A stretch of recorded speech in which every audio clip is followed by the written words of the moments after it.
Eu sou o acadêmico Alisson e junto com a minha colega Caroline nós vamos apresentar hoje, falar um pouquinho sobre macro e microevolução. No decorrer do curso do semestre nós entendemos e aprendemos que evolução são processos que ocorrem num longo período de tempo em que espécies se adaptam a condições tanto ambientais como climáticas para poderem sobreviver. E a microevolução é um termo criado em 1940 pelo cientista Richard Goldschmidt. Basicamente diz que os organismos eles se adaptam em microevoluções,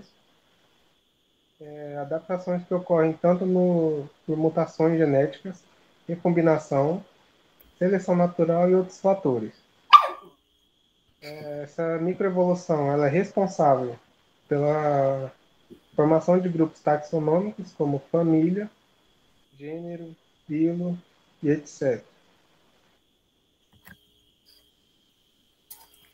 Um dos exemplos da microevolução é o que ocorre nas superbactérias, em especial nessa que aparece na imagem, no qual ela se torna resistente a antibióticos, se tornando um grande problema de saúde pública, pois ela demanda de mais insumos de antibióticos, né?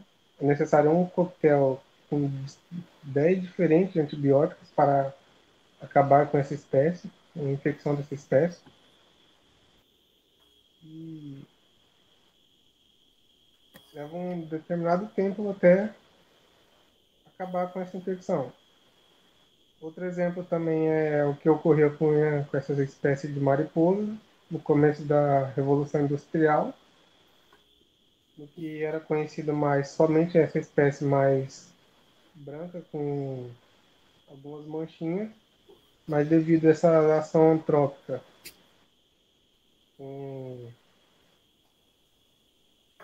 montagem de fábricas que poluíam com fumaça o ambiente, elas tiveram que sofrer seleção natural e criar uma nova espécie com uma pigmentação diferente para poder se proteger dos predadores.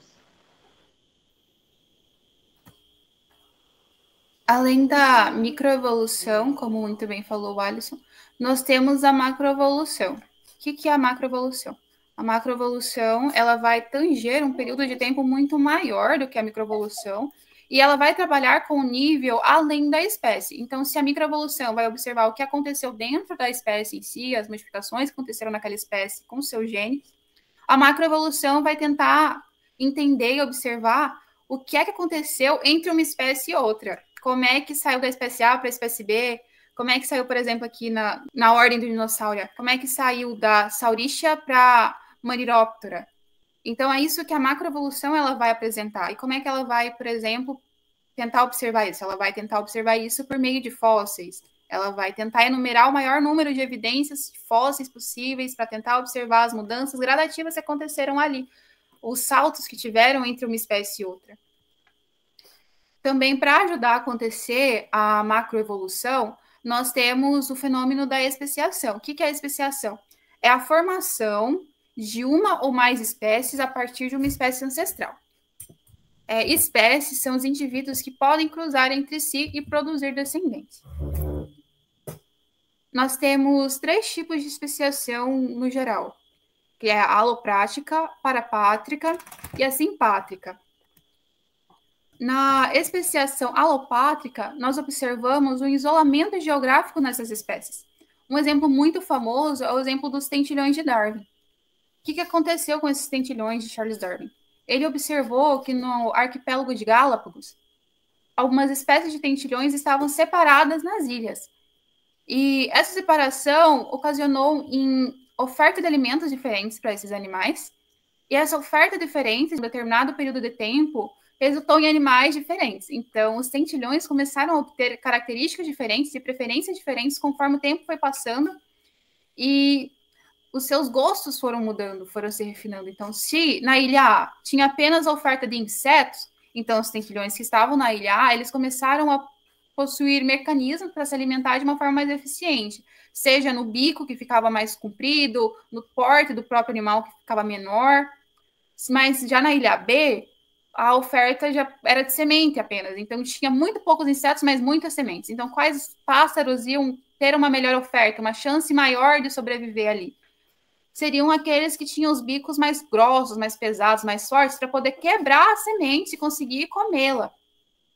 E aqueles pássaros, no caso, que não conseguiam se adaptar a esse ambiente, eles acabavam sendo extintos. Então, a seleção natural ela pode acontecer assim na especiação para extinguir ou fazer com que a espécie prospere.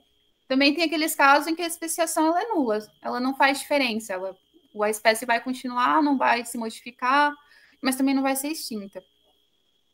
Nós possuímos a especiação parapátrica, que é quando não há um isolamento geográfico, mas mesmo assim a espécie ela muda. Um exemplo muito famoso é a da grama Oxantum.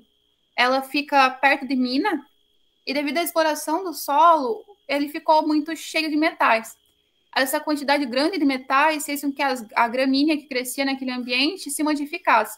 Dentre as modificações que ela sofreu, aconteceu a mudança no tempo de flora daquele animal. Então, a grama A, que ficou no solo não contaminado, e a grama B, que ficou no solo contaminado, elas passaram a ter tempo de floração diferente. Esse tempo de floração diferente faz com que elas não conseguissem mais procriar entre si. Então, não havia mais a cruza daquelas espécies. Se não há cruza, então elas deixam de ser de espécies, das mesmas espécies. Também existe a especiação simpátrica. A especiação simpátrica, ela não tem nenhuma barreira, ela não tem nenhum empecilho. É uma diferenciação que ocorre dentro de uma mesma área geográfica e a gente pode dizer assim que ela acontece por escolhas que os seres que estão naquele ambiente fizeram. Eu trouxe um exemplo de uns peixinhos lá da África que eles estão na mesma região, eles possuem a mesma oferta de alimentos, possuem a mesma oferta de parceiros, mas eles fizeram escolhas. Então, os peixes que têm a listra na vertical, eles procriaram bastante com outros peixes iguais a eles, que têm a listra na vertical. Já os peixes que têm a listra na diagonal, eles procriaram com peixes que têm listras como eles.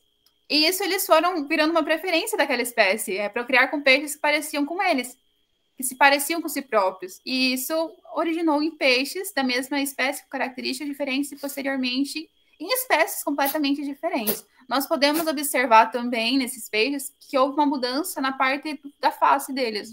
A boca dele passou a ser diferente também, porque houve uma mudança no alimento que ele passou a consumir. Enfim, é sempre muito importante lembrar que a macroevolução e a microevolução elas estão sempre juntas. Elas são apenas terminologias para separar a área de trabalho, mas para que a macroevolução aconteça, a microevolução também está acontecendo ali dentro. Elas são sempre conjuntas. Esse foi o nosso trabalho sobre micro e macroevolução. Muito obrigada. Obrigado. Quanto tempo? Deu tempo. Deu?